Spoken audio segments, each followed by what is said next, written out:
새벽 2시 17분. 복도 끝에서 휴대폰 화면 녹화를 켠 채 와이파이 목록을 내렸다. 공유기 전원을 뽑아둔 우리 집 이름이 남아 있었고 그 아래에 우리 집이가 새로 떠 있었다. 화면 상단 현장 시각은 2시 17분인데 녹화 타임 오버레이는 2시 16분으로 고정돼 흔들렸다. 전원을 끄는 신호가 남아 있는데 시간이 먼저 어긋나 있다면 누가 이 목록을 갱신하고 있는 걸까? 그리고 내가 캡처를 남기는 순간부터 무엇이 내 집을 기준으로 반복되기 시작하는 걸까? 안녕하세요. 밤의 서사입니다. 이야기 듣기 전에 구독과 좋아요, 알림 설정 부탁드립니다. 감사합니다. 그 무렵 나는 도시 외곽의 신축 오피스텔 단지에서 야간 시설 점검을 보조로 맡고 있었다. 야간이라고 해도 거창한 일은 없었다. 공용부 조명, 소방 패널, 그리고 세대 통신함 쪽 이상 여부를 간단히 확인하고 이상이 있으면 아침 근무자에게 넘기는 정도였다. 단지 규모는 크지 않았지만 새로 지어진 건물 특유의 반짝이는 금속과 마른 냄새가 밤마다 낯설게 느껴졌다. 그날은 12월 18일이었다. 바람이 세서 자동문이 닫힐 때마다 유리 파티션이 얇게 울렸다. 지하 주차장으로 내려가는 출입문 앞에서 형광등이 한 번씩 늦게 따라 켜지는 구간이 있었다. 그 빛이 켜질 때마다 복도 바닥의 타일 무늬가 잠깐씩 다른 방향으로 비쳐 보였다. 나는 그걸 그저 눈이 피곤해서 그렇다고 생각했다. 이 시가 지나면 단지는 거의 무인이 된다.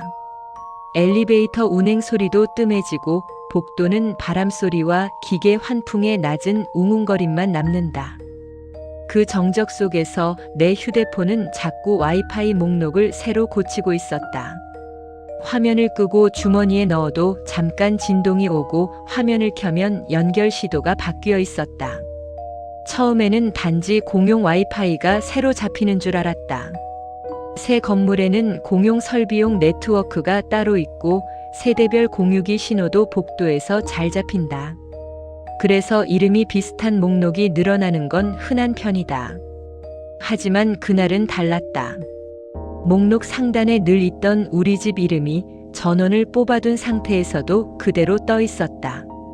그리고 바로 아래에 우리 집이라는 항목이 붙어 있었다. 이상한 건 이름만이 아니었다.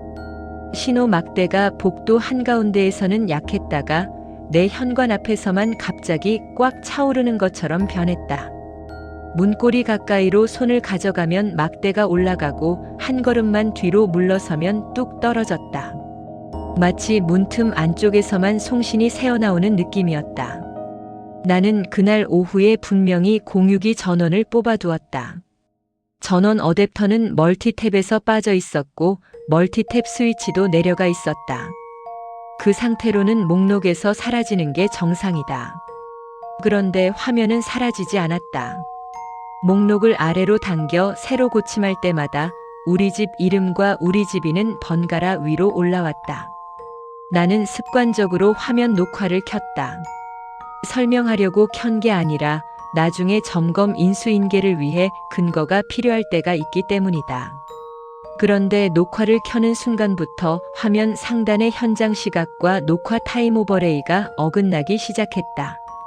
현장 시각은 2시 17분인데 타임 오버레이는 2시 16분에 걸린 채로 미세하게 떨렸다. 숫자가 바뀌어야 할 지점에서 바뀌지 않고 한 프레임씩 밀리는 느낌이었다. 기분이 나빠져서 공유기 쪽을 다시 확인하기로 했다. 우리 집은 복도 끝 코너에 있었고 현관 앞에는 작은 통신함이 따로 붙어 있었다.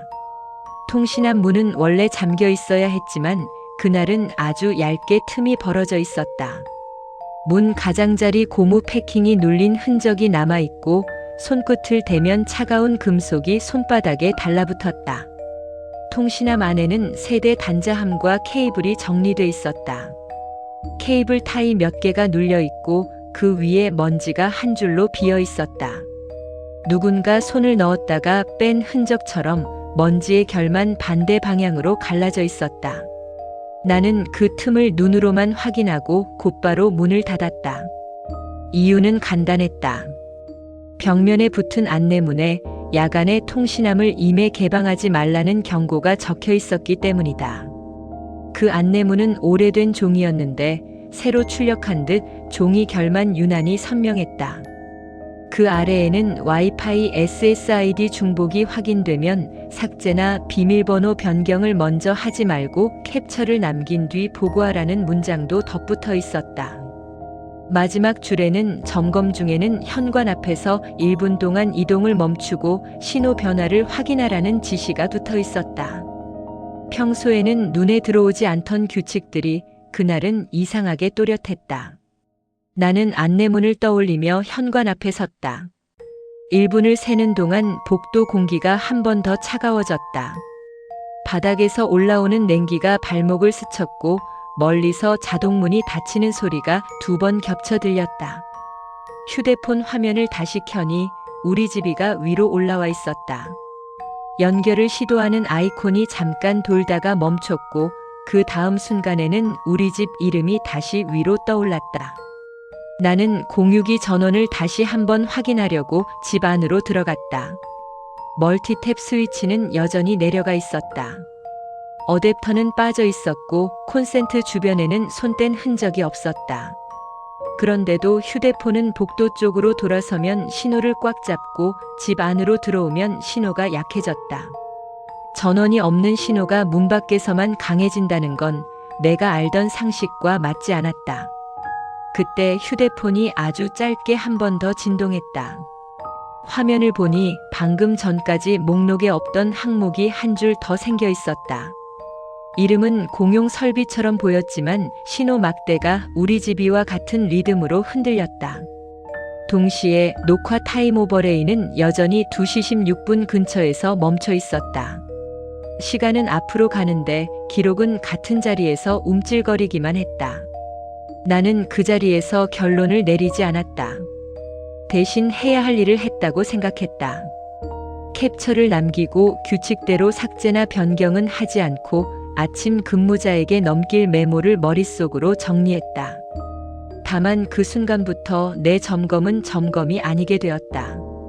목록이 갱신되는 타이밍이 내 움직임과 맞물려 반복되기 시작했기 때문이다.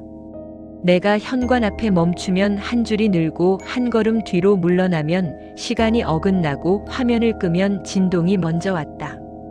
그 반복의 중심에는 늘 우리 집이가 있었다. 전원을 끊었는데도 남아있는 이름. 그리고 그 이름이 나타날 때마다 기록의 시간이 한 박자 늦게 따라오는 느낌. 그날 새벽 나는 처음으로 생각했다.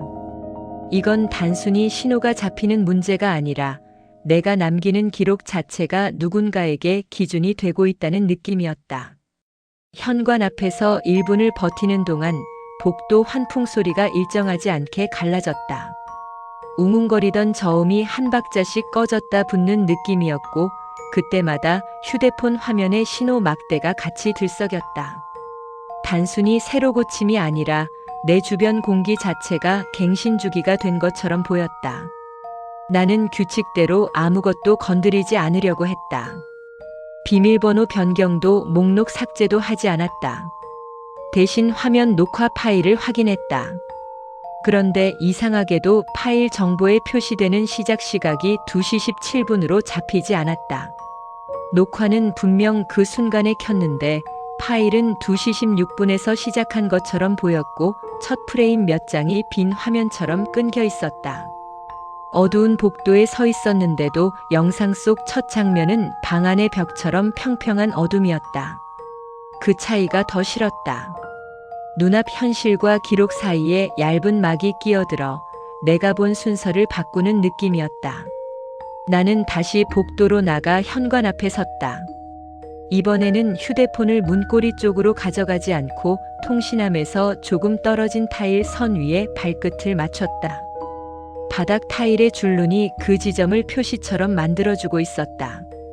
그 선을 넘으면 신호가 올라가고 선 뒤에 서면 신호가 내려갔다. 내 움직임 하나가 기록을 흔드는 기준점이 된다는 사실이 규칙을 더 무겁게 만들었다. 결국 확인해야 할 건 하나였다. 내 집 신호가 정말 존재하는지 아니면 누군가가 이름만 흉내내는지. 나는 1층 로비로 내려갔다. 경비 구역 앞에는 방문자 확인용 보안 모니터가 있었고 공용 설비 상태를 보여주는 간단한 화면이 항상 켜져 있었다. 그 화면의 메뉴 중에는 복도 채널을 빠르게 조회하는 항목도 있었다. 야간 점검 보조가 자주 쓰는 기능이라 접근 자체는 가능했다. 복도 채널을 띄우자 화면은 정상처럼 보였다. 하지만 타임라인 아래쪽에 얇은 공백이 하나 있었다. 구간 단위로 저장이 빠졌을 때 남는 표시였다. 날짜와 시간은 작게 떠 있었지만 나는 그 숫자를 정확히 읽으려고 하지 않았다. 다만 공백이 생긴 위치가 내가 현관 앞에서 멈췄던 시각 근처라는 건 감각적으로 알 수 있었다. 공백은 길지 않았고 오히려 너무 짧아서 더 의도적으로 느껴졌다. 누락이 아니라 잘라낸 것처럼 딱 필요한 두세 호흡만 비워둔 형태였다. 나는 그 화면을 캡처하지 않았다. 손이 먼저 움직이는 게 싫었다. 대신 눈으로 확인하고 돌아섰다. 돌아서는 순간 로비 천장 조명이 아주 짧게 꺼졌다 켜졌다. 어둠이 내려앉은 찰나 보안 모니터의 반사에 내 손과 휴대폰이 아닌 아주 낯선 각도의 손끝이 겹쳐 보였다. 환상처럼 스치고 사라졌지만 그 짧은 겹침이 내 기준을 한번 무너뜨렸다. 나는 내 기록을 남기기 시작한 순간부터 내 것만 남지 않는 상태에 들어온 것 같았다. 로비 벽면에는 야간 인수인계 안내가 붙어 있었다. 그 안내에는 통신함이나 세대 장비 이상이 의심될 때는 혼자 확인하지 말라는 문장이 들어 있었다. 그리고 와이파이 SSID가 중복으로 보일 경우 현관 앞에서 네트워크 연결을 시도하지 말고 지정 지점에서 목록만 확인한 뒤 보고하라는 지시도 있었다. 마지막으로 화면 타임 오버레이가 불일치하면 녹화를 계속하지 말고 즉시 중지한 뒤 다른 장소에서 다시 기록을 시작하라는 문장까지 덧붙어 있었다. 나는 그 세 번째 문장이 왜 그곳에 붙어 있는지 그날 처음 이해했다. 다시 복도로 올라갔다. 엘리베이터 문이 열리기 직전 휴대폰이 또 한 번 진동했다. 화면을 켜자 우리 집이가 위에 떠 있었다. 신호 막대는 처음부터 꽉 차 있었다. 마치 내가 내려가 있는 동안에도 누군가가 현관 앞에서 신호를 키워둔 것처럼. 나는 안내대로 연결을 누르지 않았다. 대신 딱 한 걸음 타일 선을 넘지 않는 범위에서 화면 녹화를 다시 켰다. 이번에는 타임 오버레이가 어긋나지 않았다. 오히려 너무 정확했다. 현장 시각과 영상 시각이 완벽히 겹쳤고 그 겹침이 이상하게 불안했다. 어긋나야 할 것이 맞아떨어진다는 사실이 내가 어딘가에서 이미 한 번 어긋난 적이 있다는 증거처럼 느껴졌다. 그리고 녹화를 켠 지 몇 초 지나지 않아 목록이 스스로 새로 고침되었다. 손가락을 대지 않았는데도 화면이 한 번 아래로 튕기며 우리 집 이름과 우리 집이의 순서가 바뀌었다. 바뀌는 순간 복도 환풍 소리가 다시 한 박자 끊겼다. 그때 확신했다. 이건 네트워크 문제가 아니라 기록과 현장이 서로를 맞추려 드는 과정이었다. 내가 멈추면 목록이 바뀌고 내가 기록을 켜면 시간이 맞춰지고 내가 내려가면 누락 구간이 생긴다. 그리고 그 반복의 기준이 내 현관 앞이라는 사실만은 점점 선명해지고 있었다. 나는 더 이상 실험하지 않기로 했다. 남길 건 남기되 건드리지 않는다. 바꾸지 않는다. 혼자 확인하지 않는다. 그 규칙들이 그날 밤부터는 단지 안전수칙이 아니라 내 기록을 지키기 위한 최소한의 경계가 되었다. 문제는 그 경계를 지키는 순간에도 우리 집이는 사라지지 않았다는 점이었다. 오히려 내가 규칙을 따를수록 목록은 더 자주 갱신되었다. 아침이 되자마자 나는 야간 인수인계가 쌓이는 곳으로 내려갔다. 새벽 내내 머릿속에서만 정리해두던 것들을 말로 풀어내는 순간 내가 겪은 일이 갑자기 평범한 오해처럼 보일까봐 일부러 순서를 지켰다. 전원을 뽑아둔 공육이 현관 앞에서만 강해지는 신호, 녹화 타임 오버레이의 어긋남, 그리고 로비 모니터의 얇은 누락 구간. 설명을 길게 붙이지 않고 화면에 남아있는 것만 넘겼다. 그 뒤로 며칠은 아무 일도 없었다. 목록에서 우리 집이가 사라진 날도 있었고 나타났다 사라졌다 하는 날도 있었다. 나는 그 변덕을 오히려 다행이라고 생각했다. 고정된 이상은 원인을 찾기 쉬워도 들락날락하는 이상은 사람을 지치게 만든다. 그런데 12월 22일 새벽 그 변덕이 규칙처럼 굳는 순간이 왔다. 그날은 일시쯤 복도 형광등이 한 번 더 늦게 켜지는 구간을 확인하러 올라갔다. 바닥 타일이 차갑게 젖어 있는 느낌이 있었는데 실제로 젖은 건 아니었다. 신발 밑창이 미끄러질 정도가 아닌데도 발바닥에만 물기 같은 감각이 남았다. 그 감각이 남아있을 때만 휴대폰이 주머니 속에서 짧게 떨렸다. 화면을 켜면 늘 같은 패턴이었다. 목록이 먼저 뜨고 그 다음에야 연결 아이콘이 따라왔다. 우리 집이는 항상 맨 위로 올라와 있었고 신호는 처음부터 꽉 차 있었다. 그건 이상했다. 신호가 강해지는 지점이 현관 앞이라는 전제라면 내가 아직 코너에 들어서기 전에는 막대가 올라가면 안 된다. 그런데 그날의 신호는 나를 기다리지 않았다. 내가 복도 코너에 발을 들이는 순간부터 이미 완성된 형태로 떠 있었다. 나는 즉시 규칙을 떠올렸다. 연결을 시도하지 않는다. 삭제하거나 이름을 바꾸지 않는다. 혼자 통신함을 열지 않는다. 타임 오버레이가 어긋나면 녹화를 중지한다. 그래서 그날은 녹화를 켜지 않았다. 대신 화면을 켠 채로 걸음을 멈췄다. 현관 앞 타일 선을 넘지 않는 자리에서 손가락을 화면에 닿게 하지 않은 채로 목록이 스스로 바뀌는지 확인했다. 처음 20초는 아무 변화가 없었다. 그 안정이 오히려 더 불길했다. 그리고 30초쯤 지났을 때 목록이 아주 미세하게 한번 튕겼다. 새로 고침을 한 것처럼 위아래가 정리되는 느낌이었는데 손은 움직이지 않았다. 그 순간 우리 집 이름이 우리 집이 아래로 내려갔다가 다시 위로 올라왔다. 순서가 바뀌었다가 돌아오는데 걸린 시간은 길지 않았다. 하지만 그 짧은 흔들림 동안 화면 상단의 시각 표기가 한 박자 늦게 따라오는 느낌이 있었다. 숫자를 읽을 수 없게 흐려져 있었는데도 바뀌어야 할 모서리가 늦게 움직이는 느낌만은 선명했다. 나는 잠깐 생각했다. 단지 신호가 겹치면 목록이 흔들릴 수도 있다. 공유기 이름이 같거나 근처에서 중계기가 켜지면 시스템이 우선순위를 바꾸기도 한다. 그런데 바로 다음 장면이 그 가설을 깨뜨렸다. 휴대폰이 다시 한번 짧게 진동하더니 화면 상단의 연결 상태가 잠깐 변했다. 연결 완료가 아니라 연결 시도 후 즉시 끊김에 가까운 움직임이었다. 내가 누르지 않았는데도 내 기기가 한번 손을 뻗었다가 바로 걷어들인 것처럼 나는 그 자리에서 한 걸음 뒤로 물러섰다.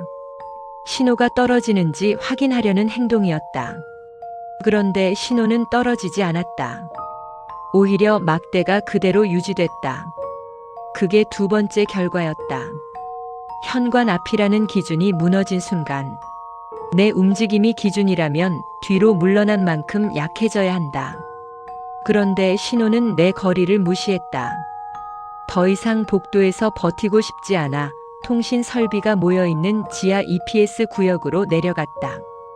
그곳은 야간에 거의 무인이고 문은 늘 잠겨 있다. 나는 정식 절차대로 키를 받아 들어갔다. 내부는 건조했고 팬이 돌아가는 소리만 일정했다. 벽면 4개는 세대 라인이 정리돼 있었고 작은 스위치 장비 LED가 규칙적으로 깜빡였다. 그런데 그 규칙이 내가 들어서자마자 한번 흐트러졌다. 몇 개 LED가 동시에 멈췄다가 다시 같이 따라 켜졌다. 마치 한 박자 쉬었다가 다시 시작하는 리듬처럼. 나는 렉 앞에 붙어있는 점검표를 봤다. 체크되어 있어야 할 칸이 비어있는 건 아니었다. 오히려 전부 채워져 있었다. 그런데 종이 결 위에 아주 얇은 눌림이 남아 있었다. 펜이 지나간 선과는 다른 압력 자국이 빈 여백 쪽으로 길게 이어져 있었다. 누군가가 체크를 하기 전에 같은 자리를 손톱으로 눌러 기준선을 만든 것처럼 그 눌림이 렉 번호가 적혀 있을 위치에서 시작해 내 세대 라인이 꽂힌 구간으로 이어져 있었다. 기록을 확인할 방법이 필요했다. 나는 장비 화면을 오래 들여다보지 않았다. 대신 가장 짧은 방식으로 상태 표시가 남아있는지 확인했다. 그 화면에는 연결 이벤트가 흐릿한 리스트 형태로 지나가고 있었고 특정 구간만 얇게 비어 보였다. 숫자와 문자는 읽을 수 없도록 흐려져 있었지만 줄이 끊기는 모양만으로 충분했다. 누락은 복도에서 봤던 것보다 짧았고 더 날카로웠다. 잘려나간 틈이 아니라 얇게 긁힌 흠집처럼. 나는 그 흠집이 생긴 시각을 떠올리려다가 멈췄다. 추정은 길어질수록 위험했다. 대신 바로 결과를 확인했다. 지하에서 다시 휴대폰 와이파이 목록을 열었다. 놀랍게도 그곳에서는 우리 집이가 잡히지 않았다. 목록이 깨끗했다. 그 깨끗함이 세 번째 결과였다. 신호가 현관 앞에서만 강해지는 게 아니라 현관 앞에서만 존재하는 것처럼 보였다. 나는 손에 남은 건조한 먼지 감각을 털어내며 올라갔다. 복도로 돌아오는 길 엘리베이터 문이 열리기 전에 휴대폰이 또 진동했다. 문이 열리고 코너가 보이자마자 우리 집이가 다시 맨 위에 떠 있었다. 그 반복은 더 이상 우연이 아니었다. 누군가가 규칙을 만들었고 그 규칙의 중심에 내 현관 앞이 있었고 나는 그 규칙을 지키는 순간에도 이미 한 번씩 연결 시도를 당하고 있었다. 그날 새벽 나는 처음으로 확신했다. 이건 신호를 훔치는 문제가 아니라 내가 남기는 기록과 내가 서는 위치를 이용해 같은 구간을 계속 재현시키는 장치에 가깝다는 것. 그리고 그 장치는 내가 지하로 내려가 확인하는 시간까지 계산한 듯 늘 내가 코너에 돌아올 때만 완성된 형태로 기다리고 있었다. 지하 EPS에서 확인한 뒤로 나는 복도에서 느낀 이상을 더 이상 감으로만 두지 않기로 했다. 규칙을 지키되 확인은 더 짧고 더 선명하게. 그날 아침 근무자에게 넘긴 건 녹화 파일과 캡처만이 아니었다. 내가 서 있던 위치가 기준선처럼 작동했다는 점, 지하에서는 깨끗해지고 코너에서만 다시 완성된다는 점, 그리고 저장 누락이 짧게 긁힌 흠집처럼 남는다는 점까지 결과만 붙였다. 12월 23일 새벽 단지 관리구역의 작은 설비실에서 네트워크 상태를 조회할 수 있는 화면을 잠깐 열었다. 그 화면은 평소에는 건드릴 일이 없었다. 하지만 야간 점검 중 이상이 반복될 때는 현장 확인 대신 상태만 확인하고 기록을 남기라는 안내가 붙어 있었다. 그 안내문에는 타임 오버레이가 불일치한 상태에서 녹화를 이어가지 말라는 문장도 포함돼 있었다. 나는 그 문장을 떠올리며 녹화는 켜지지 않은 채로 화면만 봤다. 처음 눈에 들어온 건 연결 이벤트가 줄줄이 지나가는 목록이었다. 줄의 길이, 줄 간격, 색의 농도만으로도 정상과 비정상이 갈렸다. 정상은 촘촘했고 비정상은 얇게 비었다. 그날 비어있는 구간은 한 번이 아니라 두 번이었다. 하나는 아주 짧고 하나는 그보다 조금 길었다. 두 구간의 모양이 같지 않다는 사실이 오히려 불편했다. 우연이라면 비는 방식도 비슷해야 하는데 누군가 일부러 다른 손으로 긁어낸 것처럼 생김새가 달랐다. 설비실은 건조했고 팬 소리가 일정했다. 그런데 화면을 보고 있는 동안만 공기 속에 아주 얇은 금속 냄새가 섞여 들어왔다. 전기 패널을 오래 열어둔 공간에서 나는 냄새였다. 누군가 막 열었다 닫은 것 같은 냄새. 나는 손을 뻗지 않았는데도 패널 손잡이 쪽 금속이 눈에 거슬리게 반짝였다. 나는 그 자리에서 휴대폰 와이파이 목록을 열었다. 설비실 안에서는 여전히 우리 집이가 보이지 않았다. 목록이 깨끗했고 그 깨끗함이 이상했다. 이상한 신호가 사라진 게 아니라 특정 위치에서만 나타난다는 조건이 더 단단해지는 느낌이었다. 나는 다시 엘리베이터로 올라갔다. 문이 열리고 코너가 보이기 시작할 즈음 휴대폰이 손바닥에서 먼저 한 번 떨렸다. 화면을 켜자 우리 집이가 맨 위에 떠 있었다. 신호 막대는 처음부터 꽉 찼다. 내가 기준선을 밟기도 전에 이미 완성돼 있었다. 그날은 현관 앞 타일 선에서 멈추지 않았다. 기준선이 정말 그 선인지 확인하려면 선을 넘지 않는 상태에서 결과를 한 번 더 얻어야 했다. 나는 코너에서 2걸음 떨어진 곳에 섰다. 발끝이 타일 줄눈에 닿지 않게 일부러 애매한 위치에 맞췄다. 신호는 떨어지지 않았다. 오히려 목록이 한 번 미세하게 튕기더니 우리 집이 아래에 있던 비슷한 항목이 사라졌다가 다시 나타났다. 새로 고침을 한 손은 없었다. 그 결과는 한 가지를 더했다.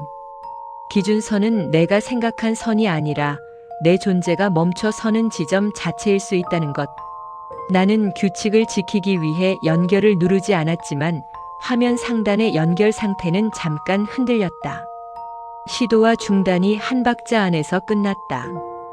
누르지 않았는데도 기기가 한 번 손을 뻗었다가 걷어들인 흔적이었다. 바로 그 순간 현관문의 도어락 키패드가 한 번 희미하게 켜졌다. 손이 닿지 않았는데도 누군가 가까이 왔을 때처럼 빛이 올라왔다가 꺼졌다. 복도 형광등이 그 빛을 따라 아주 약하게 떨렸고 떨림이 멈춘 뒤에는 복도 온도가 발목부터 더 내려앉았다. 나는 그 자리에서 녹화를 켜고 싶은 충동을 눌렀다. 어긋남을 잡고 싶었지만 어긋난 상태로 기록을 이어가는 게 더 위험하다는 걸 이미 배웠다. 대신 다른 결과를 얻었다. 현관문 쪽으로 한 걸음만 다가가 보았다. 신호가 더 강해지지 않았다. 이미 강한 상태로 고정돼 있었고 고정된 강함이 내 행동과 무관하다는 사실이 더 분명해졌다. 그날 새벽의 마지막 확인은 통신함이었다. 열지 않았다. 대신 문틈의 패킹과 나사 머리만 봤다. 나사 머리 주변 먼지가 아주 얇게 둥글게 비어 있었다. 누군가 최근에 드라이버를 댄 흔적처럼 원형으로 먼지 결이 사라져 있었다. 통신함 문틈의 먼지 결은 여전히 한 줄만 비어 있었고 그 빈줄이 전날보다 더 길어져 있었다. 나는 결론을 내리지 않고 내려갔다. 다만 머릿속에 하나의 패턴이 굳었다. 우리 집이는 신호가 아니라 내가 멈추는 위치에서만 완성되고 기록의 누락은 그 완성 순간을 따라 짧게 생긴다. 그리고 누군가가 내 현관 앞을 기준으로 같은 구간을 다른 모양으로 반복해서 잘라내고 있다. 12월 24일 새벽 1시 34분. 나는 복도에서 우리 집이를 확인한 뒤 바로 세대 안으로 들어갔다. 현관을 닫는 순간 공기가 조금 더 눅진해졌고 복도의 냉기가 문틈에 걸려 얇게 남는 느낌이 들었다. 바닥 난방은 켜지지 않았는데도 발끝만 더 시렸고 그 시림이 일정한 간격으로 다시 올라왔다. 집 안에서 할 수 있는 확인은 제한돼 있었다. 공유기는 이미 전원이 끊겨 있었다. 바꿀 것도 삭제할 것도 없었다. 그래서 나는 단지 안쪽 벽에 붙어 있는 세대 월패드를 켰다. 관리실과 연결되는 기본 기능이 있고 통신 상태가 흔들리면 작은 알림이 남는 장치였다. 화면이 켜지면서 얇은 전자음이 났고 그 소리가 끝나기도 전에 휴대폰이 손바닥에서 아주 짧게 한 번 떨렸다. 휴대폰 화면을 켜니 우리 집이가 맨 위에 떠 있었다. 이건 집 아니었다. 복도 코너가 아니었다. 기준선이 무너진 것처럼 보였지만 바로 다음에 결과가 붙었다. 신호 막대가 꽉 차 있지 않았다. 힘이 빠진 채로 2칸 정도만 유지되다가 내가 현관 쪽으로 반걸음 다가가면 다시 차올랐다. 복도에서처럼 고정된 강함이 아니라 문 가까이에서만 올라가는 강함이었다. 기준선은 사라진 게 아니라 더 얇은 선으로 안쪽까지 밀려 들어온 느낌이었다. 나는 월패드의 통신 상태 화면을 잠깐 열었다. 글자와 숫자는 읽히지 않게 흐려져 있었지만 줄의 배열만으로 변화는 느껴졌다. 정상이라면 끊김없이 이어져야 할 막대가 아주 짧게 한 번 끊겨 있었다. 끊긴 자리의 폭이 복도에서 보던 누락과 닮아 있었다. 하지만 그 끊김은 시간표가 아니라 통신 상태의 호흡처럼 보였다. 한 번 숨이 막혔다가 다시 이어지는 너무 짧아서 놓치기 쉬운 공백. 나는 원인을 추정하려다가 멈췄다. 대신 즉시 반박할 수 있는 행동을 했다. 월패드 전원을 끊어보려는 게 아니라 전원이 끊긴 상태에서도 공백이 생기는지 확인하려는 목적이었다. 현관 옆 차단기 커버를 열고 세대 통신 계통으로 보이는 라인만 내렸다. 커버를 여는 순간 금속 냄새가 다시 올라왔고 손잡이 주변 먼지가 아주 얇게 눌린 흔적이 보였다. 최근에 닦아낸 게 아니라 손가락이 지나가며 결을 눌러 만든 흔적에 가까웠다. 차단기를 내리자 월패드 화면이 꺼졌다. 동시에 복도 쪽에서 작은 기계음이 한 번 더 들렸다. 내 방 안에서 만든 결과가 복도 밖에서 따라오는 느낌이 들어 나는 바로 현관을 열지 않았다. 대신 휴대폰 와이파이 목록을 다시 내렸다. 우리 집이는 사라지지 않았다. 오히려 목록이 한 번 미세하게 튕긴 뒤 우리 집 이름이 아래로 내려갔다가 다시 위로 올라왔다. 손가락은 화면에 닿지 않았다. 내가 만든 변화는 월패드 전원 차단인데 결과는 와이파이 목록 정렬이었다. 그 즉시 나는 한 가지 가설을 벌였다. 월패드가 신호를 만들고 있다는 가설. 전원이 꺼졌는데도 목록이 움직였다면 신호의 근원은 월패드가 아니다. 그럼 남는 건 현관 주변 혹은 세대 통신함 쪽이다. 그런데 통신함은 혼자 열지 않기로 했다. 규칙은 지켜야 했다. 그래서 더 짧은 확인을 했다. 현관문에 손을 대지 않은 채로 문틀과 벽 사이 틈에서 들어오는 냉기를 느꼈다. 냉기는 일정하지 않았다. 숨결처럼 한 번 들어왔다가 끊겼다. 그 끊김이 아까 목록이 튕기던 리듬과 겹쳤다. 나는 그 리듬이 실제인지 확인하려고 거실 벽시계를 봤다. 초침이 멈춘 건 아니었다. 하지만 월패드가 꺼지기 직전 보여주던 내부 시각과 내 휴대폰 화면 상단의 시각 움직임이 같은 박자로 따라오지 못하는 느낌이 다시 살아났다. 숫자를 읽을 수 없는데도 바뀌는 모서리가 늦는 감각만은 분명했다. 기록이 아니라 시간의 표면이 미세하게 긁히는 느낌이었다. 결정적인 건 결과였다. 차단기를 다시 올려도 월패드는 정상처럼 켜졌지만 통신 상태 화면의 끊김은 더 선명해졌다. 끊김이 한 번이 아니라 두 번으로 늘어난 것처럼 보였고 그 두 끊김 사이의 간격이 일정했다. 같은 구간이 재현되는 형태였다. 그리고 그 재현이 시작될 때마다 휴대폰은 내가 누르지 않은 연결 시도처럼 한 번 흔들렸다가 바로 멈췄다.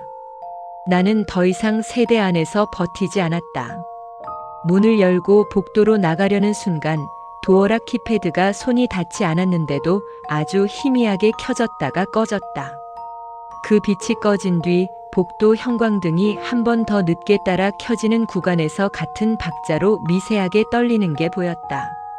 신호와 전기, 기록과 시간, 내가 만든 결과와 내가 보지 못한 결과가 한 줄로 이어져 있었다. 그날 새벽 나는 침투라는 말을 처음 떠올렸다. 누군가가 내 집에 들어온다는 뜻이 아니라 내 기준선 안으로 규칙이 들어온다는 뜻이었다. 복도에서만 존재하던 우리 집이가 이제는 문틈 안쪽까지 따라 들어와 있었다. 12월 25일 새벽 2시 3분. 나는 세대 안에서 확인을 끝내고도 잠을 자지 못했다. 차단기를 내렸던 손끝이 아직 마른 먼지를 쓸고 지나간 것처럼 까끌했고 현관문 틈으로 들어오던 냉기가 여전히 일정한 간격으로 끊겼다. 숨이 아니라 신호가 들락거리는 느낌이었다. 그 끊김이 올 때마다 복도 쪽에서 아주 낮은 전기음이 잠깐 생겼다가 사라졌다. 나는 규칙을 다시 떠올렸다. 혼자 통신함을 열지 않는다. 삭제나 변경을 하지 않는다. 연결을 시도하지 않는다. 타임 오버레이가 어긋나면 기록을 중지한다. 지키는 쪽으로만 움직이면 그 틈에서 더 큰 결과가 나오지 않을 거라고 믿고 싶었다. 그래서 마지막으로 하나만 확인하기로 했다.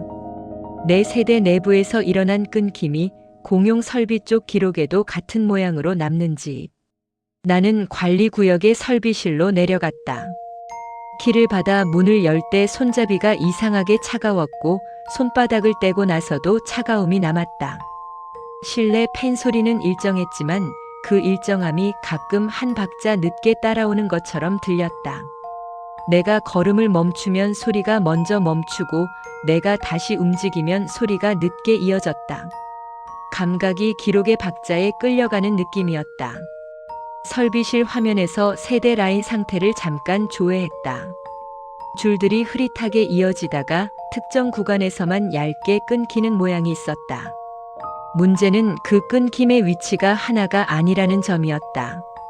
복도에서 확인한 누락처럼 길게 비는 게 아니라 짧은 끊김이 일정 간격으로 2번, 그 다음에는 3번으로 늘어난 형태였다. 같은 구간이 재현되는 게 아니라 재현되는 구간이 스스로 증식하는 듯 보였다. 그 순간 휴대폰이 주머니에서 한 번 떨렸다. 나는 화면을 켜지 않았다. 켜는 순간 목록이 갱신될 걸 알고 있었다. 대신 벽면 4개 LED를 봤다. 몇 개가 동시에 멈췄다가 같이 따라 켜졌다. 지하 EPS에서 봤던 그 리듬이었다. 한 박자 쉬었다가 다시 시작하는 리듬. 그 리듬이 LED뿐 아니라 팬 소리에도 얇게 섞여 있었다. 나는 확인을 더 늘리지 않으려 했다. 그런데 마지막 결과가 나를 붙잡았다. 설비실 문밖 복도에서 아주 약하게 형광등이 한 번 더 늦게 켜지는 구간이 보였다. 그 지점은 내층 복도에서 느꼈던 구간과 비슷한 박자였다. 이 건물 어딘가에 같은 리듬의 점이 여러 개 있다는 뜻이었다. 그 점들이 하나의 규칙처럼 연결되고 있다는 뜻이었다. 나는 다시 엘리베이터를 타고 올라갔다. 문이 열리기 전에 휴대폰이 또 진동했다. 이번에도 화면을 켜지 않았다. 내 기준선에서만 완성되는 걸 확인하는 건 이미 충분했다. 그런데 복도에 발을 내딛자 현관 쪽에서 아주 작은 빛이 한 번 번졌다. 도어락 키패드였다. 손이 닿지 않았는데도 켜졌다 꺼졌다. 그 순간 복도 형광등이 같은 박자로 아주 미세하게 떨렸다. 나는 멈췄다. 타일선을 넘지 않았다. 숨도 크게 쉬지 않았다. 그 정지 속에서 휴대폰이 내 의지와 무관하게 다시 한 번 떨렸다. 화면을 켜지 않았는데도 손바닥 아래로 열이 모였다가 빠지는 느낌이 있었다. 연결 시도와 중단이 화면 밖에서 일어나는 것처럼. 그때 현관문 안쪽에서 아주 낮은 진동이 한 번 올라왔다. 문이 흔들릴 정도는 아니었지만 문틀과 벽 사이 얇은 틈이 떨리는 감각이 발끝으로 전달됐다. 내가 차단기를 내리며 만든 결과가 다시 문틈의 냉기 리듬으로 돌아온 것 같았다. 끊김, 그리고 짧은 공백. 공백이 올 때마다 복도 환풍 소리가 한 박자씩 늦게 따라왔다. 나는 끝내 화면을 켰다. 규칙을 어긴 게 아니라 규칙이 더 이상 나를 보호하지 못한다는 걸 확인하기 위한 행동이었다. 목록 상단에는 우리 집이가 떠 있었다. 신호는 꽉 차 있지 않았다. 대신 막대가 아주 빠르게 2번 뛰었다가 멈췄다. 그 2번의 뛰는 박자가 설비실 화면에서 끊김이 늘어나던 간격과 같았다. 그리고 그 다음 순간 목록이 스스로 한 번 튕겼다. 손가락이 닿지 않았는데도 세로 고침처럼 위아래가 정리됐다. 우리 집 이름이 아래로 내려갔다가 다시 위로 올라왔다. 그 정렬이 끝나는 찰나에 화면 상단 시각 표시의 모서리가 한 박자 늦게 따라왔다. 숫자는 읽히지 않아도 늦는 감각은 또렷했다. 기록이 현실을 따라오는 게 아니라 현실이 기록의 늦음에 맞춰지는 느낌이었다. 나는 더 이상 혼자 확인하지 않기로 했다. 다음 날 아침 정식 점검 요청을 올릴 생각이었다. 다만 그 새벽에 하나를 더 느꼈다. 규칙을 지키면 안전해지는 게 아니라 규칙을 지키는 행동 자체가 이 반복을 더 정확하게 만드는 것 같다는 점이었다. 내가 멈추면 완성되고, 내가 기록을 남기면 어긋남이 고정되고, 내가 확인을 멈추면 누락이 늘어난다. 나를 기준으로 같은 구간이 재현되고, 그 재현이 점점 촘촘해진다. 그날 이후 우리 집이는 사라지지 않았다. 나타나는 위치만 조금씩 안쪽으로 들어왔다. 복도 코너에서 시작해 현관 앞, 문틈 안쪽, 그리고 내 손바닥이 화면을 켜기 전에 진동까지. 신호가 아니라 규칙이 침투하고 있었다. 12월 26일 아침, 나는 정식 점검 요청을 올렸다. 야간에 반복되는 이상 징후라고만 적고 원인 추정은 넣지 않았다. 전원을 끄는 공유기, 현관 앞에서만 완성되는 신호 목록이 스스로 튕기는 순간, 그리고 설비 화면에 남는 얇은 끊김. 길게 설명하면 흔한 오해로 접힐 것 같아 화면에 보이는 결과만 줄였다. 요청을 올린 건 9시 10분쯤이었다. 그런데 접수 확인 화면을 다시 열었을 때 접수 시각이 내가 누르기 전으로 표시돼 있었다. 숫자는 읽을 수 없게 흐려져 있었지만 시각이 갱신되는 모서리의 움직임이 한 박자 늦게 따라오는 느낌이 있었다. 화면을 닫았다가 열면 정상처럼 보였다가 다시 새로 고침을 하면 그 늦음이 돌아왔다. 기록이 먼저 찍히고 내가 그 뒤를 따라가는 기분이 들었다. 점검 일정은 12월 27일로 잡혔다. 안내문에는 현관 앞에서 네트워크 연결을 시도하지 말라는 문장과 SSID를 변경하거나 삭제하지 말라는 문장이 다시 적혀 있었다. 마지막 줄에는 타임 오버레이가 흔들리는 기록을 계속 남기지 말라는 주의도 덧붙어 있었다. 나는 그 문장들이 누구를 위한 것인지 점점 분간이 안 됐다. 안전수칙이 아니라 이 반복을 더 정확하게 만드는 지침처럼 느껴졌다. 12월 27일 새벽 1시 58분. 점검이 오기 전날 밤 나는 일부러 아무것도 확인하지 않으려 했다. 그런데 확인하지 않는 동안에도 반복은 스스로 굳었다. 현관문 틈에서 들어오는 냉기가 일정한 간격으로 끊겼고 그 끊김이 올 때마다 휴대폰이 켜지지도 않았는데 손바닥 아래로 열이 모였다가 빠졌다. 진동이 아니라 연결을 시도했다가 멈추는 순간에만 남는 잔열 같은 감각이었다. 나는 규칙을 지키려면 더 단순한 확인만 해야 한다고 생각했다. 그래서 지하 설비실로 내려갔다. 화면을 오래 보지 않고 끊김의 개수만 확인한 뒤 바로 올라오기로 했다. 설비 화면에는 어제보다 더 많은 얇은 끊김이 있었다. 2번이 3번이 되고 3번이 4번이 되는 방식이었다. 간격이 일정해 보이는데도 모양은 같지 않았다. 같은 구간이 재현되는 게 아니라 재현이 늘어나는 것처럼. 설비실 문을 닫고 나오는 순간 금속 냄새가 한 번 더 진하게 올라왔다. 패널을 열지 않았는데도 막 열었다 닫은 냄새처럼 짧게 스쳤다. 복도로 올라가는 길 내내 환풍 소리가 한 박자씩 늦게 따라오는 느낌이 있었다. 내가 발을 떼면 소리가 늦게 붙고 내가 멈추면 소리가 먼저 끊기는 듯 했다. 그 박자가 아까 화면에서 끊김이 늘어나는 간격과 겹쳤다. 복도에 도착하자마자 휴대폰 화면을 켰다. 와이파이 목록은 이미 열려 있었다. 내가 마지막으로 닫은 화면처럼 스크롤 위치까지 그대로였다. 목록 맨 위에는 우리 집이가 떠 있었고 그 아래에 우리 집 이름이 붙어 있었다. 신호 막대는 처음부터 꽉 차지 않았다. 대신 2칸에서 4칸으로, 4칸에서 2칸으로 짧게 2번씩 뛰었다가 멈췄다. 뛰는 박자만 일정했다. 마치 끊김이 늘어나는 규칙을 신호가 그대로 따라하는 것처럼. 나는 그 자리에서 가설을 하나 세웠다.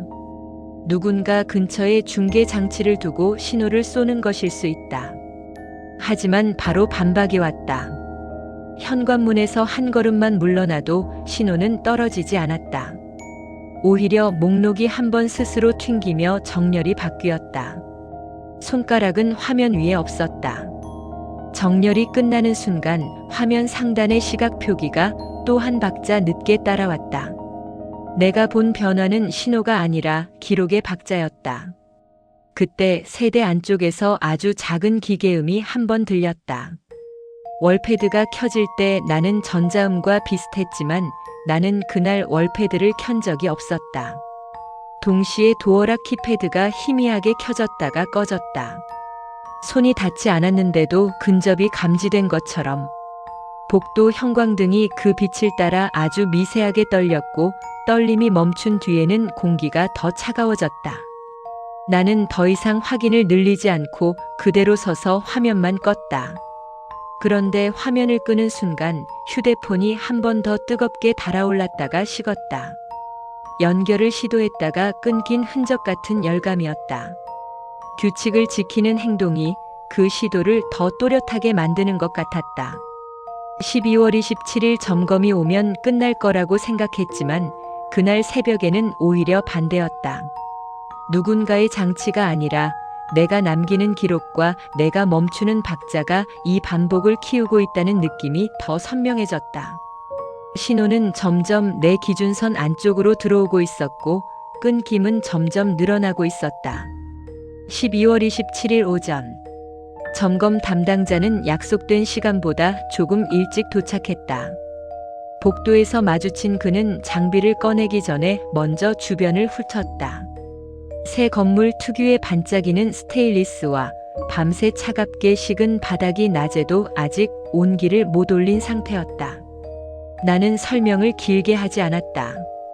전원을 끄는 공유기, 복도 코너에서만 완성되는 목록, 기록의 늦음, 설비 화면의 얇은 끊김. 화면에 남아있는 결과만 보여주고 끝내려 했다. 그는 세대 안으로 들어와 공유기 자리부터 확인했다. 전원 어댑터는 빠져 있었고 멀티탭은 내려가 있었다. 정상적인 확인 순서였다. 그런데 확인이 끝난 뒤에도 그의 손은 잠깐 멈췄다. 아무것도 건드리지 않았는데 거실 공기가 한 번 얇게 갈라지는 느낌이 들었다. 바닥에서 올라오던 냉기가 잠깐 끊겼다가 다시 이어졌고 그 끊김에 맞춰 현관 쪽에서 아주 낮은 전기음이 한 번 스쳤다. 내가 며칠 동안 듣던 박자였다. 그는 복도로 나가자고 했다. 나는 규칙을 떠올렸다. 현관 앞에서 연결을 시도하지 않는다. 목록을 바꾸지 않는다. 그래서 나는 휴대폰 화면을 켜되 손가락은 화면에 닿지 않게 유지했다. 복도 코너에 발을 들이는 순간 우리 집이가 맨 위로 올라와 있는 형태가 보였다. 글자와 숫자는 읽히지 않았지만 두 줄이 겹친 인상과 목록이 스스로 정리된 흔적은 분명했다. 점검 담당자는 자신의 장비로 주변 신호를 훑었다. 작은 화면이었고 나는 그 화면을 가까이 보지 않았다. 다만 그가 고개를 갸웃하는 걸로 결과가 내가 기대한 것과 다르다는 걸 알 수 있었다. 그는 내 휴대폰 쪽을 가리키지 않고 대신 벽면 통신함 쪽을 한 번 더 봤다. 통신함은 열지 않았다. 대신 나사 머리 주변 먼지 결을 손전등으로 비췄다. 원형으로 비어있는 흔적이 얇게 드러났다가 손전등을 떼자 다시 어둠 속으로 잠겼다. 그가 내 휴대폰을 잠깐만 다른 각도에서 보자고 했다. 나는 거절하지 않았다. 손에 쥔 상태로 방향만 바꿔줬다.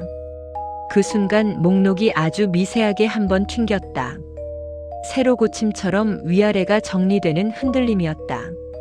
화면에 닿은 손은 없었다.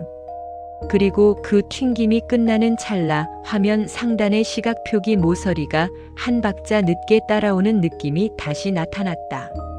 이 늦음은 내 휴대폰만의 문제처럼 보이지 않았다.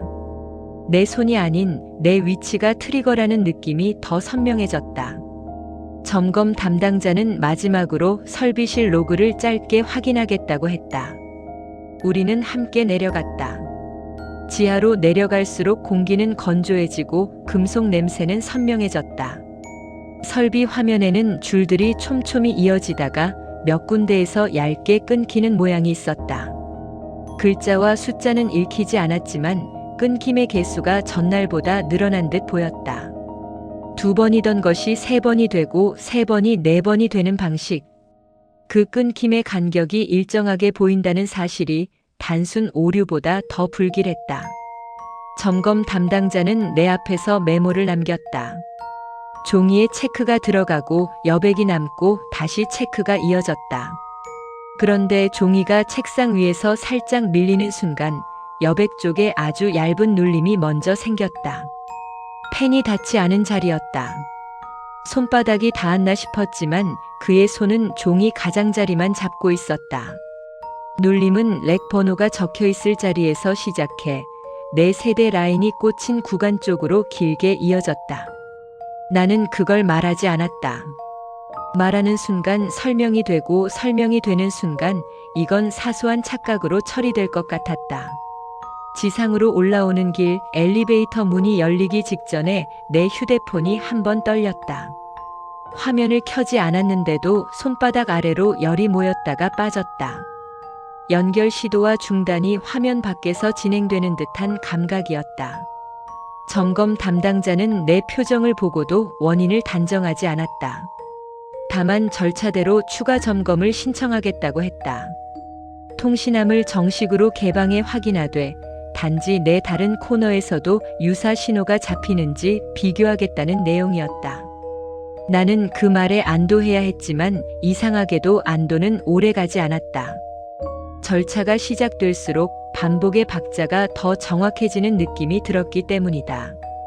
내가 멈추면 목록이 정리되고 내가 기록을 피하면 열감이 먼저 오고 내가 지하로 내려가면 끊김이 늘어난다. 점검은 해결로 가는 길이어야 하는데 그날은 점검 자체가 이 규칙을 더 단단하게 다듬는 과정처럼 느껴졌다. 점검 담당자가 돌아간 뒤 나는 며칠 동안 일부러 목록을 보지 않았다.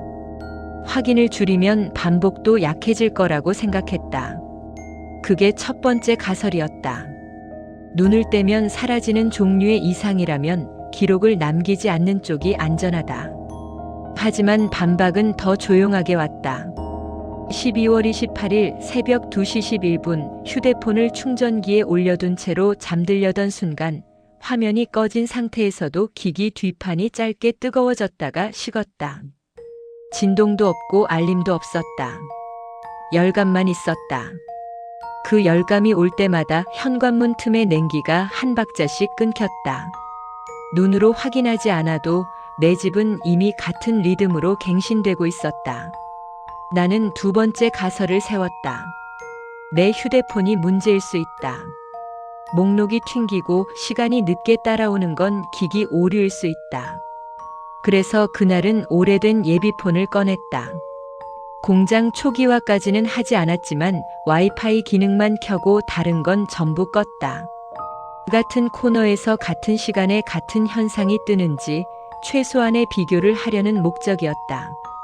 2시 26분 복도 코너에 서서 예비폰 화면을 켰다. 목록은 깔끔해 보였다. 우리 집이는 보이지 않았다. 나는 잠깐 안도했고 바로 그 안도가 세 번째 가설을 만들었다. 이건 내 휴대폰 하나의 문제일지도 모른다. 그런데 그 순간 결과가 뒤집혔다. 예비폰 화면이 아니라 내 손바닥 아래에서 열감이 먼저 올라왔다. 예비폰은 차가웠다. 열은 내 주머니 속 본폰에서만 생겼다. 화면을 켜지 않았는데도 그 열감이 2번 일정한 간격으로 반복됐다. 그리고 복도 형광등이 한 구간에서 같은 간격으로 미세하게 떨렸다. 기기 문제가 아니라 내 위치가 여전히 트리거였다. 나는 더 큰 단서를 얻기 위해 기록을 화면이 아닌 시스템 쪽에서 짧게 확인하기로 했다. 관리구역 설비실에 내려가 상태 화면에서 끊김의 개수만 보고 바로 올라오는 방식이었다. 2시 41분 화면에는 얇은 끊김이 더 늘어 있었다.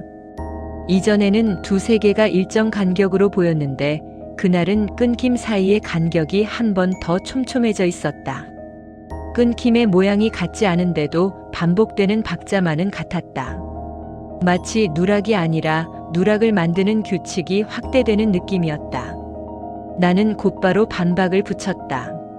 설비실에서 본 끊김이 정말 내 세대 라인 때문인지 아니면 전체 라인의 흔한 잡음인지. 그래서 다른 층, 다른 코너와 가까운 세대 라인을 하나 더 짧게 훑었다. 글자와 숫자는 읽을 수 없게 흐려졌지만 줄이 끊기는 밀도는 달랐다. 다른 라인은 촘촘했고 내 라인만 얇은 공백이 일정 간격으로 반복됐다. 내 쪽만 규칙처럼 비어 있었다. 올라오는 길에 엘리베이터 안 공기가 이상하게 무거웠다. 습기가 찬 게 아니라 소리가 눌린 것처럼 느껴졌다. 버튼 패널 조명이 한 박자 늦게 따라오는 느낌이 있었고 그 늦음이 복도 형광등이 떨리던 간격과 겹쳤다. 나는 그걸 착각으로 넘기려고 했지만 문이 열리기 직전 내 손바닥이 또 한 번 뜨거워졌다. 이번에는 한 번이 아니라 3번이었다. 설비 화면에서 끊김이 늘어난 개수와 같은 횟수였다. 복도에 나가서도 화면은 켜지지 않았다. 대신 현관문 앞 타일 선에서 멈췄다. 규칙을 지키기 위한 정지였다. 그 정지 속에서 도어락 키패드가 손이 닿지 않았는데도 아주 희미하게 켜졌다 꺼졌다. 그리고 그 빛이 꺼지는 순간마다 휴대폰 뒷판 열감이 한 박자 늦게 따라왔다. 마치 키패드가 먼저 반응하고 내 기기가 그 다음에 맞춰지는 순서였다. 나는 마지막으로 가장 작은 기록을 남겼다. 캡처가 아니라 와이파이 목록 화면을 열어둔 채로 밝기만 최저로 내리고 손가락을 화면에서 떼었다. 목록은 즉시 튕기지 않았다. 10초쯤 지나서 아주 미세하게 한번 정리되는 흔들림이 있었고 그 흔들림이 끝나는 찰나에 화면 상단 시각의 모서리가 한 박자 늦게 따라왔다. 숫자는 읽을 수 없어도 늦음은 읽혔다. 그 순간 내 가설들은 모두 부서졌다. 기기 문제도 아니고 확인을 줄인다고 약해지는 것도 아니었다. 내가 멈추는 위치, 내가 기록을 켜는 방식, 내가 절차를 밟는 순서가 이 반복을 더 정확하게 만들고 있었다. 그리고 그 정확함이 늘어날수록 끊김은 더 촘촘해졌고 열감은 더 선명해졌고 도어락의 미세한 빛은 더 자주 먼저 켜졌다.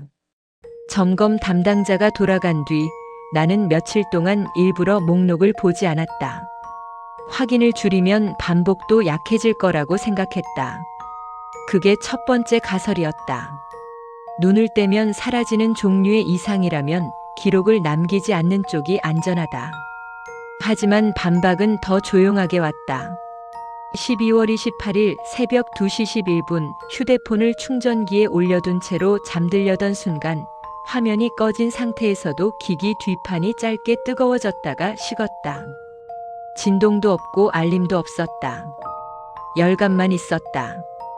그 열감이 올 때마다 현관문 틈의 냉기가 한 박자씩 끊겼다. 눈으로 확인하지 않아도 내 집은 이미 같은 리듬으로 갱신되고 있었다. 나는 두 번째 가설을 세웠다. 내 휴대폰이 문제일 수 있다. 목록이 튕기고 시간이 늦게 따라오는 건 기기 오류일 수 있다. 그래서 그날은 오래된 예비폰을 꺼냈다. 공장 초기화까지는 하지 않았지만 와이파이 기능만 켜고 다른 건 전부 껐다. 같은 코너에서 같은 시간에 같은 현상이 뜨는지 최소한의 비교를 하려는 목적이었다. 2시 26분 복도 코너에 서서 예비폰 화면을 켰다. 목록은 깔끔해 보였다. 우리 집이는 보이지 않았다. 나는 잠깐 안도했고 바로 그 안도가 세 번째 가설을 만들었다. 이건 내 휴대폰 하나의 문제일지도 모른다. 그런데 그 순간 결과가 뒤집혔다. 예비폰 화면이 아니라 내 손바닥 아래에서 열감이 먼저 올라왔다. 예비폰은 차가웠다. 열은 내 주머니 속 본폰에서만 생겼다. 화면을 켜지 않았는데도 그 열감이 2번 일정한 간격으로 반복됐다. 그리고 복도 형광등이 한 구간에서 같은 간격으로 미세하게 떨렸다. 기기 문제가 아니라 내 위치가 여전히 트리거였다. 나는 더 큰 단서를 얻기 위해 기록을 화면이 아닌 시스템 쪽에서 짧게 확인하기로 했다. 관리구역 설비실에 내려가 상태 화면에서 끊김의 개수만 보고 바로 올라오는 방식이었다. 2시 41분 화면에는 얇은 끊김이 더 늘어 있었다.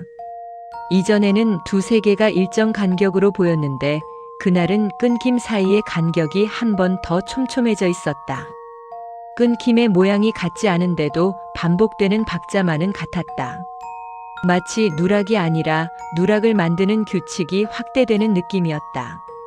나는 곧바로 반박을 붙였다. 설비실에서 본 끊김이 정말 내 세대 라인 때문인지 아니면 전체 라인의 흔한 잡음인지. 그래서 다른 층, 다른 코너와 가까운 세대 라인을 하나 더 짧게 훑었다. 글자와 숫자는 읽을 수 없게 흐려졌지만 줄이 끊기는 밀도는 달랐다. 다른 라인은 촘촘했고 내 라인만 얇은 공백이 일정 간격으로 반복됐다. 내 쪽만 규칙처럼 비어 있었다. 올라오는 길에 엘리베이터 안 공기가 이상하게 무거웠다. 습기가 찬 게 아니라 소리가 눌린 것처럼 느껴졌다. 버튼 패널 조명이 한 박자 늦게 따라오는 느낌이 있었고 그 늦음이 복도 형광등이 떨리던 간격과 겹쳤다. 나는 그걸 착각으로 넘기려고 했지만 문이 열리기 직전 내 손바닥이 또 한 번 뜨거워졌다. 이번에는 한 번이 아니라 3번이었다. 설비 화면에서 끊김이 늘어난 개수와 같은 횟수였다. 복도에 나가서도 화면은 켜지지 않았다. 대신 현관문 앞 타일 선에서 멈췄다. 규칙을 지키기 위한 정지였다. 그 정지 속에서 도어락 키패드가 손이 닿지 않았는데도 아주 희미하게 켜졌다 꺼졌다. 그리고 그 빛이 꺼지는 순간마다 휴대폰 뒷판 열감이 한 박자 늦게 따라왔다. 마치 키패드가 먼저 반응하고 내 기기가 그 다음에 맞춰지는 순서였다. 나는 마지막으로 가장 작은 기록을 남겼다. 캡처가 아니라 와이파이 목록 화면을 열어둔 채로 밝기만 최저로 내리고 손가락을 화면에서 떼었다. 목록은 즉시 튕기지 않았다. 10초쯤 지나서 아주 미세하게 한번 정리되는 흔들림이 있었고 그 흔들림이 끝나는 찰나에 화면 상단 시각의 모서리가 한 박자 늦게 따라왔다. 숫자는 읽을 수 없어도 늦음은 읽혔다. 그 순간 내 가설들은 모두 부서졌다. 기기 문제도 아니고 확인을 줄인다고 약해지는 것도 아니었다. 내가 멈추는 위치, 내가 기록을 켜는 방식, 내가 절차를 밟는 순서가 이 반복을 더 정확하게 만들고 있었다. 그리고 그 정확함이 늘어날수록 끊김은 더 촘촘해졌고 열감은 더 선명해졌고 도어락의 미세한 빛은 더 자주 먼저 켜졌다. 12월 29일 새벽 1시 49분. 나는 더 이상 확인을 미루지 않기로 했다. 확인을 하면 박자가 정확해지고 안 하면 열감과 냉기가 먼저 온다. 어느 쪽이든 반복은 내 기준선으로 돌아왔다. 그래서 그날은 규칙을 지키는 선에서 기록 종류만 바꿔보기로 했다. 와이파이 목록이 아니라 설비 쪽에서 남는 음성 이벤트 기록을 확인하는 방식이었다. 건물에는 정기적으로 간단한 경보 테스트가 돌아가고 그때마다 파형 같은 흔적이 남는다고 들었다. 재생을 길게 하지 않고 존재 여부만 보는 정도라면 절차를 벗어나지 않는다고 판단했다. 지하 설비실로 내려가 화면을 열었을 때 파형은 있었다. 얇은 선이 한 번 올라갔다 내려오는 모양이 몇 개씩 이어졌고 그 중간에 너무 매끈한 구간이 하나 끼어 있었다. 완전히 비어있는 구간. 누락처럼 비어있는데도 앞뒤의 선은 멀쩡해서 더 의도적으로 보였다. 그 공백은 길지 않았다. 짧아서 놓치기 쉬운데 놓치면 안 될 만큼만 비어있었다. 나는 재생을 누르지 않았다. 규칙은 지키고 싶었다. 대신 화면을 닫았다가 다시 열었다. 공백의 위치가 바뀌지 않았다. 바뀌지 않는다는 건 안정이 아니라 고정이었다. 그리고 그 고정이 설비 이벤트 끊김이 늘어나던 간격과 겹쳐 있었다. 단서가 하나 더 붙었다. 끊김은 눈에 보이는 줄로만 남는 게 아니라 들려야 할 것의 공백으로도 남고 있었다. 설비실 문을 나서는 순간 휴대폰이 주머니에서 한 번 뜨거워졌다가 식었다. 진동은 없었다. 열감만 2번 일정한 간격으로 반복됐다. 나는 화면을 켜지 않았다. 대신 복도로 올라가면서 내 발걸음을 일부러 일정하게 맞췄다. 한 발 한 발 같은 간격. 그러자 환풍 소리가 내 발걸음 뒤를 따라오다 어느 순간 한 박자씩 늦게 붙기 시작했다. 내가 만든 리듬이 아니라 누군가 이미 만들어둔 리듬에 내 리듬이 끌려 들어가는 느낌이었다. 층에 도착했을 때 복도는 비어 있었다. 그런데 코너로 돌아서는 순간 이미 완성된 형태가 기다리고 있었다. 도어락 키패드가 손이 닿지 않았는데도 희미하게 켜졌다 꺼졌고 형광등 한 구간이 같은 박자로 미세하게 떨렸다. 그 떨림이 멈추는 찰나에 휴대폰 뒷판 열감이 한 박자 늦게 따라왔다. 먼저 반응하는 건 도어락이고 그 다음이 내 기기였다. 내 기준선이 아니라 내 기준선을 사용하는 순서가 고정돼 있었다. 나는 타일 선 앞에서 멈췄다. 연결을 누르지 않았다. 삭제도 변경도 하지 않았다. 화면만 켰다. 목록 상단에 유사한 항목이 2줄로 겹친 인상이 있었고 신호 막대가 짧게 뛰는 움직임만 느껴졌다. 글자는 읽히지 않아도 목록이 한번 스스로 정리되는 흔들림이 있었다. 그리고 그 정리가 끝나는 찰나에 화면 상단 시각 표시의 모서리가 한 박자 늦게 따라왔다. 늦음이 다시 고정됐다. 그때 현관문 안쪽에서 아주 낮은 기계음이 한 번 들렸다. 월패드가 켜질 때 나는 소리와 닮았지만 나는 세대 안으로 들어가지 않았다. 문틈으로 새어나오는 소리였다. 소리는 짧았고 그 다음에는 공기가 끊겼다. 냉기가 들어오다 멈추는 공백. 설비실 파형에서 보던 공백과 같은 길이었다. 나는 그 공백을 들은 뒤에야 내가 계속 보고 있던 건 신호가 아니라 공백이라는 걸 이해했다. 끊김, 누락, 늦음, 열감. 전부 존재가 아니라 비어있는 자리로 나타났다. 12월 30일 추가 점검 일정이 잡혔다. 통신함을 정식으로 개방해 확인하는 절차였다. 나는 해결을 기대하지 않기로 했다. 절차가 시작될수록 끊김이 늘었고 규칙을 지킬수록 반복은 더 정확해졌다. 그래서 그날 밤 마지막으로 하나만 남기고 잠을 청하려 했다. 화면을 끄는 대신 비행기 모드로 전환했다. 신호 자체를 끊으면 적어도 열감은 오지 않을 거라고 생각했다. 반박은 즉시 왔다. 비행기 모드를 켠 순간 휴대폰 뒷판이 짧게 뜨거워졌다가 식었다. 신호를 끊어도 열감은 남았다. 그리고 도어락 키패드가 한 번 더 희미하게 켜졌다 꺼졌다. 화면 밖에서 연결을 시도했다가 끊기는 것 같은 리듬이 신호와 무관하게 이어졌다. 그 리듬은 이제 내 기기만의 문제가 아니라 내 집의 경계가 반응하는 방식처럼 보였다. 그날 새벽 나는 더 이상 이것을 네트워크 이상으로 부르지 않았다. 누군가가 신호를 흉내내는 게 아니라 공백을 만들어내는 규칙이 내 기준선 안쪽으로 들어온 상태. 내가 멈추는 위치에서 완성되고 내가 확인을 멈추면 증식하는 상태. 해결이 가까워질수록 공백은 더 촘촘해지고 있었다. 12월 30일 오전 추가 점검 인원이 다시 왔다. 이번에는 절차가 더 분명했다. 관리구역에서 키를 인계받고 통신함을 정식으로 개방하고 세대 라인을 하나씩 확인한 뒤 설비실 화면과 현장 신호를 교차로 비교한다. 나는 그 과정을 옆에서 지켜보기만 했다. 내가 할 수 있는 건 더 이상 확인이 아니라 내가 멈추는 순간마다 반복이 더 정확해지는지 아닌지 보는 일이었다. 통신함 커버가 열리자마자 금속 냄새가 짧게 올라왔다. 막 열었다 닫은 냄새. 그 안쪽 케이블은 정리돼 있었지만 정리된 선 사이에 먼지 결이 이상하게 끊긴 구간이 있었다. 손이 지나가면 생기는 지문 같은 흔적이 아니라 아주 얇게 긁어낸 듯한 공백이었다. 공백은 한 군데가 아니었다. 두 군데, 그리고 그 사이 간격이 일정해 보였다. 나는 그 간격을 세지 않았다. 세는 순간부터 내 박자가 기준이 될까봐 눈으로만 보고 멈췄다. 점검 인원은 작은 장비를 켜고 주변을 훑었다. 나는 그 화면을 가까이 보지 않았다. 대신 그들의 손이 멈추는 순간만 봤다. 손이 멈출 때마다 렉 안쪽 LED가 아주 짧게 같이 멈췄다가 따라 켜지는 느낌이 있었다.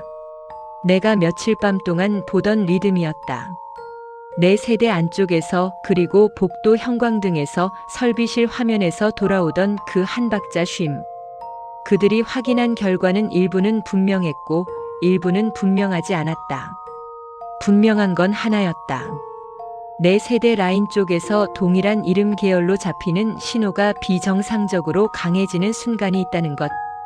그러나 그 강함은 고정된 장치처럼 계속 유지되지 않았다. 내가 현관 쪽으로 멈출 때, 복도 코너에 서 있을 때, 그리고 통신함 앞에서 사람이 잠깐 정지할 때만 완성됐다가 다시 흐려졌다. 위치가 아니라 정지 자체가 스위치처럼 작동하는 모양새였다. 점검 인원은 통신함 안쪽에서 작은 모듈 같은 것을 꺼냈다. 세대 설비로 보기에는 낯설고 공용 설비로 보기에도 어색한 크기였다. 무엇인지 단정할 수는 없었지만 최소한 내가 알고 있던 기본 구성에는 없던 형태였다. 그게 해결의 30%였다. 내 눈앞에 신호가 생길 수 있는 물체가 한 번 등장했다는 사실. 나는 그 순간에야 숨을 쉬었다. 그래도 문제는 거기서 끝나지 않았다. 모듈을 분리한 뒤에도 복도의 박자는 남아 있었다. 도어락 키패드는 여전히 손이 닿지 않았는데도 아주 희미하게 켜졌다 꺼졌고 그 빛이 꺼질 때마다 형광등 한 구간이 미세하게 떨렸다. 무엇인가를 제거했는데도 공간이 기억하던 리듬이 남아있는 것처럼. 점검 인원은 그 현상을 바로 확인하지 못했다. 그들은 절차대로 기록을 남기고 마지막 확인을 위해 설비실로 내려갔다. 설비실 화면에는 여전히 얇은 끊김이 남아 있었다. 전보다 덜해진 것 같기도 했지만 완전히 사라지지는 않았다. 끊김이 줄어든 게 아니라 끊김 사이의 간격이 바뀐 듯한 인상이었다. 이전에는 촘촘히 증식하던 박자가 더 길게 늘어져 있었다. 마치 반복이 멈춘 게 아니라 호흡을 바꾼 것처럼. 점검 인원은 점검표를 채웠다. 체크는 또박또박 들어갔고 여백도 깔끔했다.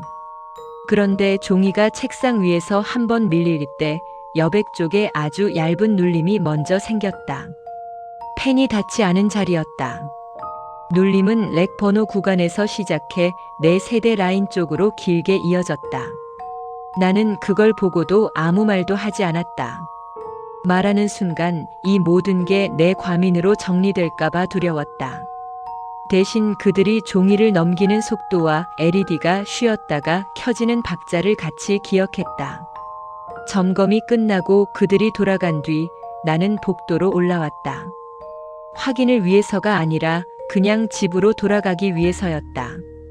그런데 코너를 도는 순간 내 손바닥 아래로 열이 아주 짧게 모였다가 빠졌다. 휴대폰은 화면이 꺼진 상태였다. 와이파이 목록도 열지 않았다. 신호를 보지 않았는데도 열감은 왔다. 내 기준선이 사라지지 않았다는 뜻이었다. 그날 밤 나는 공유기 전원을 다시 꽂지 않았다. 일부러 아무것도 회복시키지 않았다. 해결이 가까워진 것처럼 보였지만 해결이 가까워질수록 공백이 더 선명해진다는 걸 이미 겪었다. 모듈이 제거됐다는 사실은 안도였지만 박자가 남아있다는 사실은 더 큰 불안이었다. 나는 이제 신호가 아니라 공백이 어디에 남는지로 이 집을 판단하게 되어 있었다. 12월 30일 밤 23시쯤 집은 조용했다. 낮에 통신함을 열고 뭔가를 빼냈다는 사실만으로도 나는 이미 끝났다고 믿고 싶었다. 그래서 확인을 하지 않았다. 와이파이 목록도 열지 않고 월패드도 켜지 않고 현관문 앞 타일 선에도 서지 않았다. 규칙을 지키면 반복이 정확해진다는 걸 알았으니까 그 정확함을 만들지 않으려는 선택이었다. 하지만 이상은 확인의 순간이 아니라 회복의 순간에 따라왔다. 잠들기 전 휴대폰을 충전기에 올려놓는 아주 평범한 동작에서였다. 케이블을 꽂는 순간 손바닥 아래로 짧은 열감이 올라왔다가 빠졌다. 알림도 없고 진동도 없었다. 단지 열. 나는 무심코 화면을 보지 않으려 했는데 그때 현관 쪽에서 아주 낮은 기계음이 한 번 들렸다. 월패드가 켜질 때 나는 전자음과 닮았지만 월패드는 꺼져 있었다. 나는 침대에 앉은 채로 거실 쪽 공기를 느꼈다. 냉기가 들어오는 게 아니라 공기가 한 번 끊겼다가 다시 이어지는 느낌이었다. 숨이 멎는 느낌과 비슷하지만 내가 숨을 멈춘 건 아니었다. 그 끊김은 일정한 간격으로 2번, 그리고 3번째는 조금 늦게 왔다. 낮에 설비실 화면에서 끊김의 간격이 바뀐 것처럼 집안의 공백도 박자를 바꾸고 있었다. 나는 결국 확인을 최소로 했다. 현관문을 열지 않고 타일 선도 밟지 않고 거실 한가운데에서 휴대폰 화면만 켰다. 와이파이 목록은 곧장 열지 않았다. 대신 비행기 모드를 먼저 켰다. 신호 자체를 끊어두면 적어도 우리 집이를 볼 일은 없을 거라고 생각했다.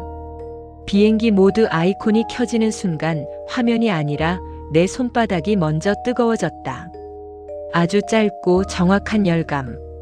그리고 그 열감이 식는 찰나에 현관문 도어락 키패드가 손이 닿지 않았는데도 희미하게 켜졌다 꺼졌다. 그 빛이 꺼지는 박자와 내 손바닥 열감이 식는 박자가 맞아떨어졌다.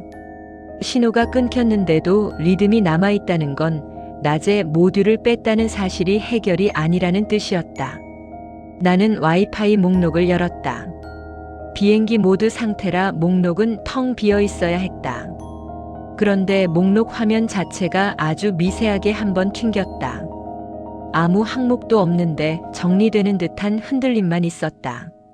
그리고 그 흔들림이 끝나는 순간 화면 상단 시각 표시의 모서리가 한 박자 늦게 따라왔다. 숫자는 읽히지 않아도 늦음은 확실했다. 목록이 아니라 기록의 표면이 늦게 움직이고 있었다.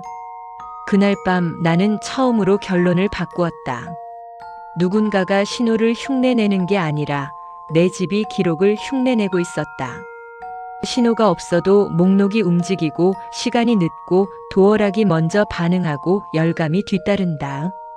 존재가 아니라 공백을 재현하는 규칙이 신호와 무관하게 남아 있었다. 다음 날 오전 관리 쪽에서 연락이 왔다. 통신함에서 나온 모듈은 외부 장비로 분류돼 회수됐고 추가 조사가 진행된다고 했다. 설명은 길지 않았다. 하지만 그 짧은 절차 보고가 끝났을 때도 내 집에서는 박자가 끝나지 않았다. 누군가가 제거된 물체를 기준으로 반복이 생긴 게 아니라 반복이 생긴 뒤에 물체가 붙어 있었던 것처럼 느껴졌다. 그 후로 나는 한 가지를 하지 않게 됐다. 현관 앞에서 멈추지 않는 것. 타일 선을 기준으로 서는 습관을 버렸다. 집에 들어오면 한 번에 문을 닫고 뒤돌아보지 않고 휴대폰 화면을 켜기 전에 손바닥 열감을 먼저 느끼는지 확인하지 않으려고 노력했다. 확인을 줄이면 줄수록 리듬은 더 희미해졌다. 완전히 사라지지는 않았지만 적어도 증식하던 끊김은 더 느리게 돌아왔다. 그리고 가끔, 아주 가끔 새벽에 깨어나면 휴대폰은 아무 알림도 없이 차갑게 식어 있었다. 그 차가움이 이상하게 안도처럼 느껴졌다. 내가 모르는 사이에 뭔가가 갱신되지 않았다는 뜻일지도 모르니까. 지금도 와이파이 목록을 완전히 믿지 못한다. 공유기를 켜지 않아도 남는 이름이 있어서가 아니라 신호가 없어도 남는 공백이 있었기 때문이다. 그 공백은 내가 확인하는 순간 더 정확해졌다. 그래서 나는 확인하지 않는 쪽을 선택한다. 해결은 30%에서 멈춰 있고 나머지는 내가 살면서 지켜야 하는 새로운 규칙이 됐다. 나는 아직도 새벽에 목록을 열지 않는다. 사라지지 않은 건 이름이 아니라 비어있는 자리였다. 혹시 오늘 밤 당신도 전원을 끊어두고 확인하고 싶은 순간이 오더라도 한 번만 더 생각해줬으면 한다. 댓글로 비슷한 경험이 있었는지 남겨주고 구독, 좋아요, 알림 설정 눌러주세요.